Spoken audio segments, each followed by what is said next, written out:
Good afternoon, and thank you very much for coming. Welcome to the National Press Club and another National Press Club Afternoon Newsmaker News Conference. My name is Peter Hickman. I am a former U.S. Information Agency Foreign Service officer, now a freelance writer and editorial media consultant, and a member and past vice chairman of the club's Newsmaker Committee. And before introducing this afternoon's speakers, let me make the ritual announcements. One is that this news conference is being recorded, as they all are, as the newsmakers are all recorded. Members may access the audio file through the website of the club using their membership number, and others may purchase a copy of the CD-ROM from the club's Broadcast Operations Center on the 4th floor of this building. And you can reach them at 202-662-7510 or boc@press.org. Second, follow my good example and turn off any little noisemakers that you have like this. What's the latest thing, an iPod or a Peapod or something? For the duration of the news conference. Three, there are some material outside related to this news conference. I think you must already have it. And there are other newsmakers and events coming up at the club, and they're on the website, and we hope you can come to some of those too.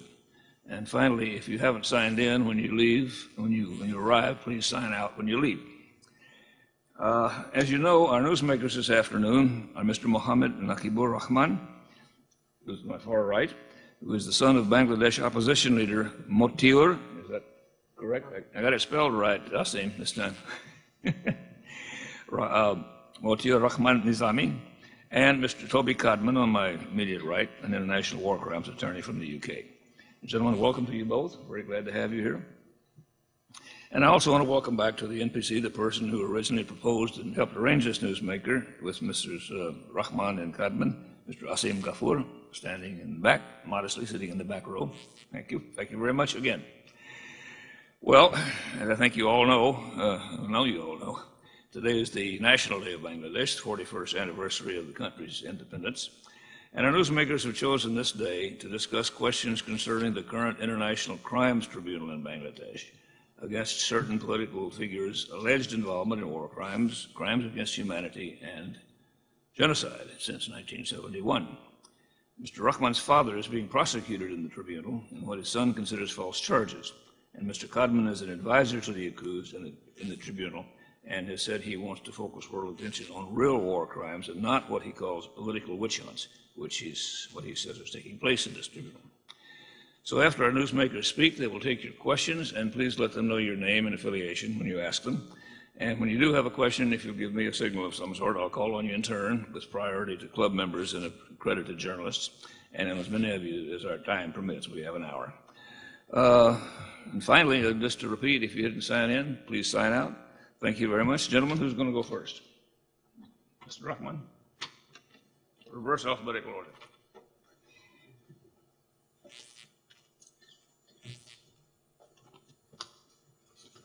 Thank you, Peter. Toby, and respected members of the media, hope you're having a wonderful afternoon. It's a beautiful day out there, isn't it? First of all, let me just clarify that I'm not a politician. I keep a distance from politics. So I have no interest in discussing political points at all today. I'm not a lawyer either, so I will not be talking about different legislation of war crimes tribunal either. I will simply be talking about my father because I'm afraid his life is in danger. He, along with his colleague, is facing worst possible kind of persecution by the current Awami League government in Bangladesh. I'm here to talk about my father, who is an extraordinary human being. I had the opportunity to see my father from very close. All my 34 years, we lived very close except for the last few years. And I can honestly say without a blink of an eye that I have never seen anybody in my life. I can undoubtedly say that. I've never seen anybody in my life as polite, as humble, as soft-spoken, as considerate, and as kind-hearted as my father. I have seen my father spending sleepless nights worrying about other people's welfare. I have seen my father living a very simple life, You can't imagine even that my father doesn't even own a car. That's how simple we live back home in Bangladesh. Let me share a few stories, just a few incidents that would help you understand my father a little better. If you have ever met him, I can guarantee you that you have never seen him being angry at all. There was just one time I saw him getting angry. That was back in 1993. That time I was taking my school certificate exam. Back home, that's probably the biggest exam of your life. That was a cold night in 1993.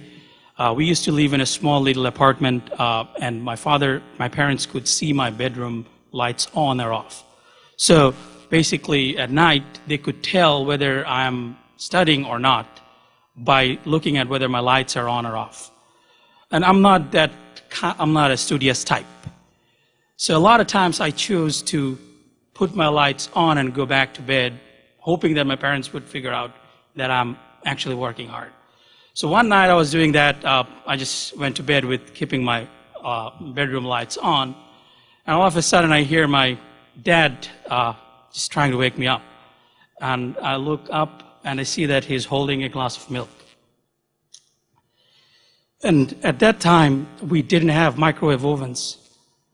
He woke up in the middle of the night, used those gas burners, warmed up the milk, warmed it up, hoping that he would find me studying. And I was really embarrassed. I could see that he's totally angry. But all he said to me is that, "Are you serious?" That's all. That's as angry as he can get. And this kind of person is being tried for human rights violation. Just to share how he gets along with people, he was sworn in as Minister of Agriculture in 2001. And when he got inducted as a minister, it's customary for people, it's customary that the minister on his first day of office is welcomed by the secretary of the ministry. And at that time, the Secretary of Agriculture Ministry was Dr. Ayub Qadri. If you don't know who Dr. Ayub Qadri is, he's a very famous bureaucrat. He was one of the last few remaining CSP officials of that current government, and he was a famous freedom fighter. And because of that, he had some reservation with working along. So he actually chose not to welcome my father on that day.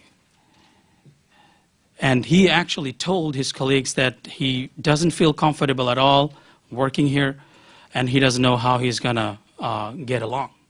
Fast forward 3 years later, when my father was given another portfolio, he was transferred to Ministry of Industries. So there was a farewell function. And at that function, Dr. Ayub Qadri was in tears.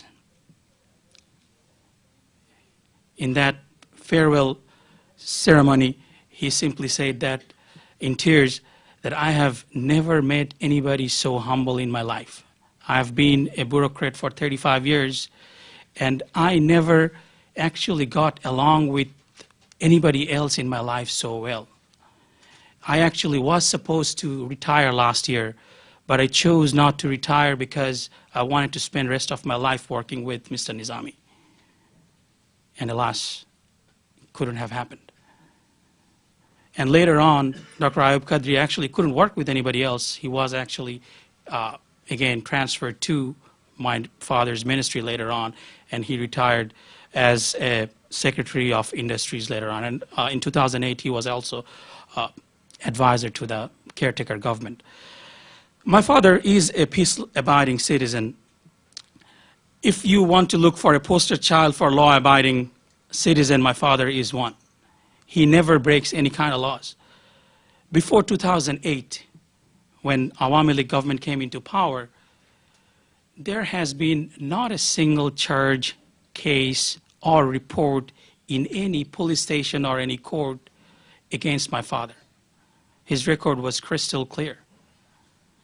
But all of a sudden, when this government came to power in 2008, all sorts of charges started to come up, manufactured by this government. starting from blasphemy, sedition, starting from obstruction to justice, just name it. Just in a few days, all kinds of charges started to come as if somebody opened a floodgate. And in 2009, he was arrested on a charge of blasphemy from the press club, National Press Club of Bangladesh. And since then, later on, war crimes charge was placed and so many other charges were placed. And this 70-year-old person, my father is 70 years old when he was arrested, now he's 72. Police asked for indefinite detention, and he was taken to custody, he was taken to remand, and he was placed in a room, it's kind of like a cube. And there were 200 watts of light placed in front of his face 24 hours. He couldn't sleep for months. Government just didn't stop harassing him by depriving him or denying medical attention. They kept on moving him from one jail to another. Right now, he is kept in a jail far away from the capital city. It's in a district called Ghazipur. My mother and sister, who pretty much goes every week to visit my father, they are also harassed. He was denied proper visitation. My mother had to wait for hours. Sometimes she couldn't manage to see my father. And it was not just limited to denying visitation. My family members were also targeted. They were also part of this government vengeance. My brother, who keeps, all my brothers, we do keep safe distance from politics, who was working in a government medical college at that time. He was a talented surgeon, orthopedic surgeon. His room was vandalized. He was physically assaulted. He had to leave the country. Now he lives in Australia. My 22-year-old brother, who is just a kid, he was on his last semester, graduating semester in Malaysia, and his passport was about to expire last November. When he applied for renewal of passport, it was denied. And that was his final semester. He couldn't go back home. He was about to graduate in 1 month. University authority managed to keep him in the university for a month, but after that, it has been 4 years, 4 months. We filed petition in the court. It has been 5 months. There is no response yet. My brother is basically a stateless person right now, just stranded in Malaysia. Not only that, anybody who came to aid was harassed. Mr. Toby Codman is here. He was also harassed. He was denied entry in the country, and he was harassed by those immigration officials in Bangladesh. Anybody who demanded release or demanded mistrial or demanded any sorts of justice in the country were brutally beaten up in public. No sorts of demonstration were allowed. So far, to date, almost 10,000 people were arbitrarily detained for this cause. Close to 10 people were killed, and many are missing. And as I said, I'm not a lawyer. I don't understand the legal definition of crimes, but I know for sure that my father is innocent. And you don't have to be a rocket scientist to understand that. If you just follow the proceedings of the so-called International War Crimes Tribunal, you'll see that this is a big joke. They're staging a world-class comedy in that tribunal, starting from bringing in eyewitnesses who were not even born in 1971 to all sorts of other things. You will even see the judge acting as a prosecutor, correcting the prosecutors and asking them to bring different charges. This is totally ridiculous. Actually, I took the time to read the charges that were framed against my father. It's a 4,000-page charge. And I invite all of you to read that. I can guarantee you that you will not find any crime committed by my father. It is all based on he said, she said, I heard from him, I heard from her, all those things. I read in that, I read in this. It is basically 4,000 pages of document based on, this is basically a 4,000-page fact-finding without any fact. As I said, the judge is acting as a prosecutor in this regard. And basically, we are afraid that they can hand out death penalty, specially designed and prosecuted by current government. In fact, the chairman of the ICT actually suggested during this hearing that the prosecutor should be bringing murder charges against my father. This is suggested by the judge. So just imagine where it is going and what kind of justice we will get from here. I'm inviting all of you to just and go a little further. This independence war, which we are all proud of, took place in 1971. But up until 1988, you will not find a single report or any sorts of discussion or any sorts of name calling on my dad, on my father, until 1988. You'll not find any news or anywhere until 1988. What happened in 1988? My father was the Secretary General of Jamaat Islami in 1988, and he became relevant. And as soon as he became relevant, all kinds of stories started to come out in those pro-Awami League newspapers and literatures. And government prosecution and ICT is using all those news reports as evidence, which, by the way, is dated not 1971. Those are dated after 1988. So basically, what I want to say is simply, I would leave the legal aspect to be discussed by Taubi. I would like to leave here just to put this matter to your conscience. Would you let an innocent person face death penalty? What would you do if it were your father? Let the truth be heard. Thank you very much. Could I ask you? Sure. Two questions just to clarify. For me, you say you were afraid the death penalty will be applied or might. Does Bangladesh have the death penalty? Yes, and government is asking. Government prosecution is asking for death penalty, yes. And the other thing I didn't hear, in 1988, your father was Secretary General of... My father became Secretary General of the party, Jamaat Islami, which is the chief right now. Okay, fine. Thank you very much. You're welcome. Thank you very much.